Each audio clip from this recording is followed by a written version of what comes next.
नमस्कार, मैं सलोनी नांदे और आप देख रहे हैं केसरी उजाला न्यूज। जैसे जैसे विधानसभा चुनाव नजदीक आ रहे हैं, वैसे वैसे नेता अपने तीखे बयान पेश कर रहे हैं।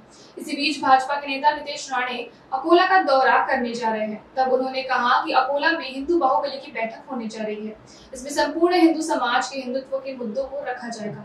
उन्होंने कहा कि पुलिस विभाग में कुछ अधिकारी माता पिता के साथ व्यवहार करते समय हिंदू समाज में लव जिहाद का विषय सामने आने पर 10 से 15 दिनों तक मामला दर्ज नहीं करते हैं। उन्होंने अभी क्या कहा, आइए जानते हैं। वाजता अकोलामध्ये हिंदू बाहुबली संमेलन आहे आणि त्यासाठी मी तिथे उपस्थितीसाठी मी इथे आता अकोलाच्या दिशेने जाणार आहे। सकल हिंदू समाज आज एकत्र येऊन बाहुबली संमेलन अकोलामध्ये घेत आहे।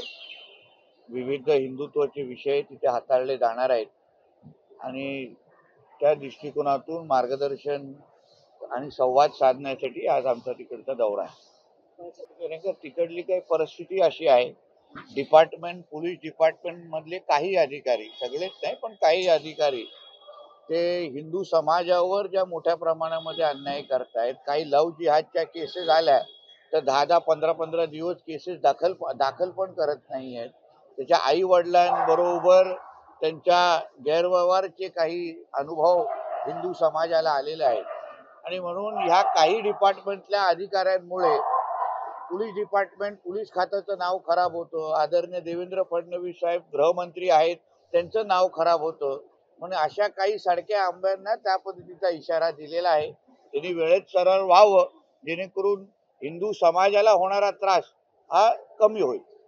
असे काही उदाहरणं असतील तर त्या संबंधित आमदारांनी त्याबद्दलची भूमिका जाहीर करावी। पण सगळेच आमदार असे काही आर्थिक सक्षम नसतात। काही लोकांना काही आमदार सामान्य घरातून पण नंतर जाऊन आमदार होतात। म्हणून त्या आमदाराची आर्थिक परिस्थिती पाहून अगर असे काही निर्णय झाले असतील तर मला असं वाटतं काही चुकीचं नाही।